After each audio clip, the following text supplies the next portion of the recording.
And you might remember back in May, we reported on all the spring rainfall and how it lifted Iowa out of drought for the first time in 3 years. But the dry conditions have returned both last month and now in September.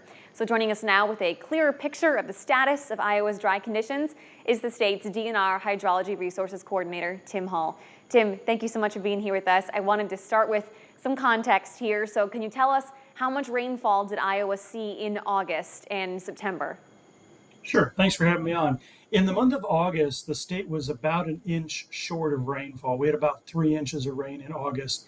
So far in September, we've had virtually no rain in the state, 0.08 of an inch. A lot of reporting stations are at 0 for the month of September.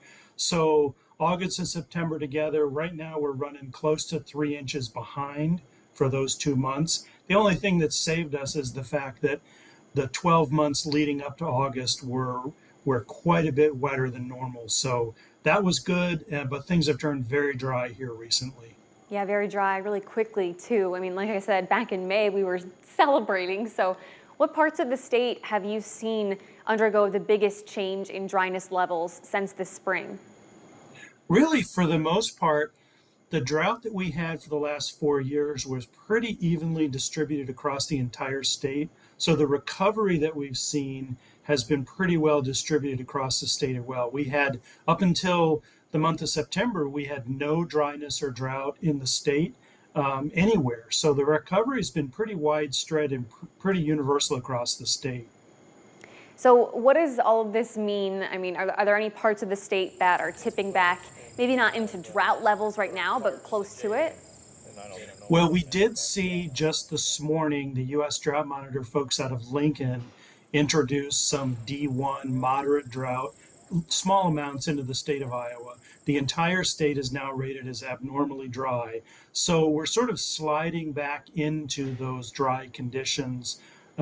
It's really the corners of the state, northeast and southwest Iowa are really dry. If you look to Illinois or Missouri, those states are having some more significant drought issues. So it's sort of creeping in at the edges in the state of Iowa. Is that normal for Iowa to be stable with either the whole state's feeling a drought or it's not feeling the drought? Is that normal historically? It is a little out of the normal. In the past, when we've had droughts, they've hit particular parts of the state harder than others. So it was a little different to see it widespread across the state. But again, seeing widespread recovery has been great because it just put us in a much better position going into the fall months. So how important is rainfall in those fall months, and how does that set us up for 2025?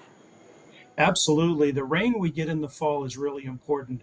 We are moving into what is typically the driest time of the year for the state. On average, we lose an inch of rain from August to September and September to October and October to November. By the time we get to December and January, we typically only see about an inch of rain for each of those 2 months across the state. So we're getting into drier and drier months. Whatever rain we get now is critical for building up soil moisture for the next growing season. So we got to get some rain in the system here in the fall, especially before the ground freezes up and prevents water from moving into the soils. Tim, we've only got a few seconds left, but will this recent dryness impact this year's harvest, or do you think not so much? Well, it may be good for this year's harvest because there shouldn't be any danger, any problems in getting into the field. We should be seeing good grain dry down. All the crop production, the crop growth is done for the year. So what we're really seeing is going to affect next year, not this year. Tim Hall with the Iowa DNR, thank you so much for joining us today. You bet. If you guys want to share this story, we do have an article up on our website underneath the As Seen on TV tab.